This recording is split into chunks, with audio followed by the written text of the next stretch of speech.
one must live.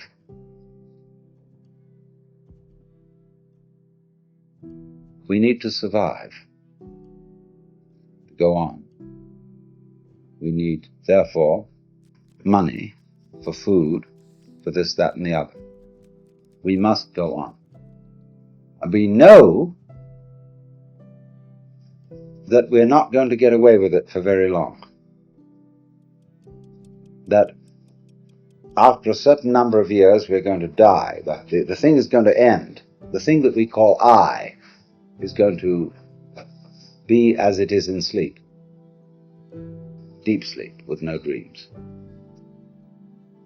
But that between now and that happening, there may be the most ghastly pains.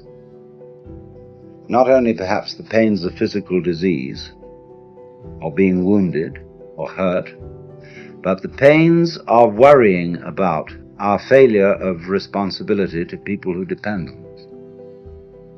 And we suffer other people's suffering simply because we're sensitive and have imagination, and participate in their sufferings, and our adrenaline and our chemicals respond simply by imagination to the sufferings of other people. And what about that? And so we can look at these problems and say, now, quite obviously, all these problems cannot be solved in a physical way. That is to say, we do not expect in our lifetime that medical skill will make us exempt from death. We do not seriously expect that human beings will all learn to be nice to each other and will refrain from war and horrors of that kind, racial prejudice and so on. We don't seriously expect to find a method of being protected by taking some sort of drug against all possible disease and pain. So therefore we say, now maybe there's another way around. Maybe that instead of solving these problems at the technical level, we could solve them at the psychological and spiritual level by so disciplining ourselves, by so doing something to ourselves, that we wouldn't be afraid of it anymore. And so, in accord with that motivation, we seek out spiritual teachers, psychological teachers, this, that, and the other. Could we somehow be made over so that we don't worry about the quaking mess? And you see, if you examine that this wanting to overcome the quaking mess and not have it anymore, that precisely is the quaking mess.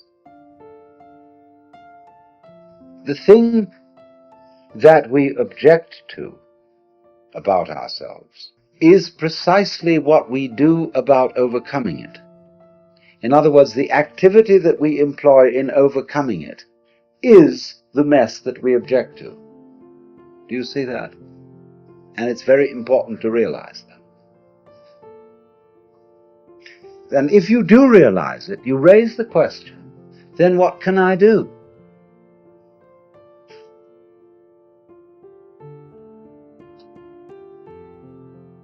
What can I do to transform the quaking mess into the state of mind of the true mystic? Well, if you are the quaking mess, there is obviously nothing you can do to transform yourself into the state of mind which you idealize as that of being the true mystic, the Christ, the saint, or whatever. So you realize that everything is phony, that all your ideals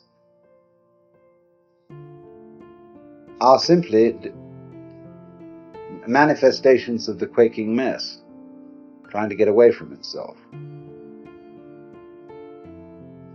And that you are put in the position of, it is absolutely necessary for me to be different from the way I am. But there's absolutely nothing I can do about it, because being the way I am, I cannot be different from that. Let's say this, but we can put it in different ways. I know that I ought not to be selfish. And I would very much like to be an unselfish person, but the reason why I want to be an unselfish person is that I am very selfish and would far more love myself and respect myself if I were unselfish. You see? I know that I ought to love God and whatever. And why do you want to love God?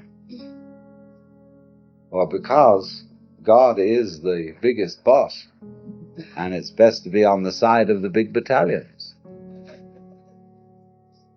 That's really why I want to do it. In other words, because I'm looking for the safety of my own spiritual skin.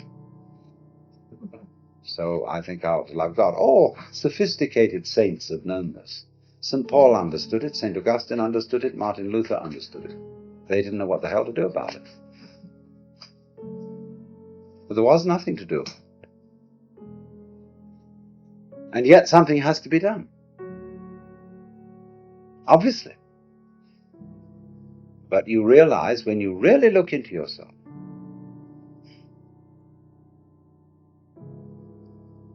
there's nothing you can do. And this, therefore, is our point of departure.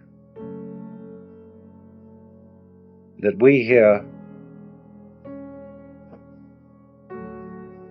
perhaps not, mutually realize there is nothing we can do to be anything else than what we are.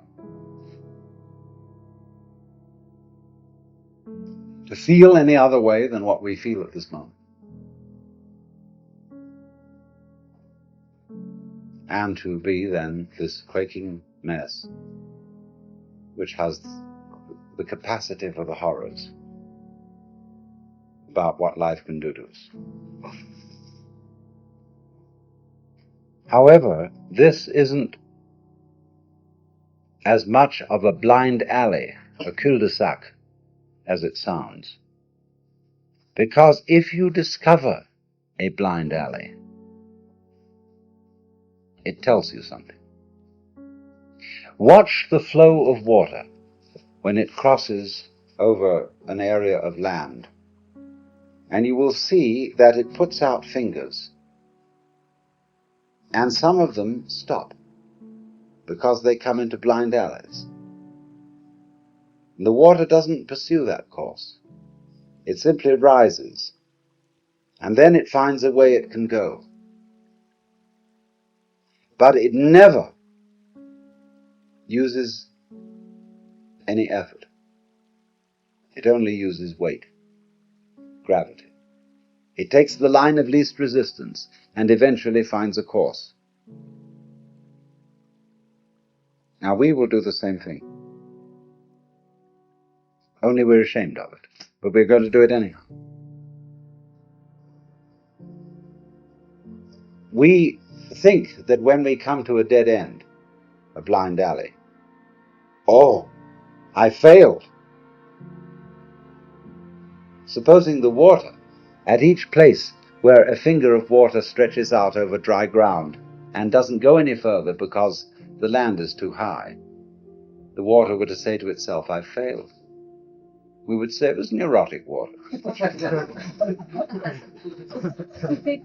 Just wait, and it will find a way. Now, when you find, you see, that there's this predicament that I've been describing to you, that there's no way of transforming yourself to become this fearless, joyous, divine being as distinct from the quaking mess. When he says no way, this is not a gloomy announcement. It is a very, very important communication. It's telling you something. Because like the land is telling the water, this isn't the way to go. There's another way. Try over here. So in the same way, life is telling you that's not the way to go. It's telling you the message underlying this is you cannot transform yourself, is giving you the message that the you that you imagine to be capable of transforming yourself doesn't exist. In other words, an ego, an I, separate from my emotions, my thoughts, my feelings, my experiences, who is supposed to be in control of them, cannot control them because it isn't there.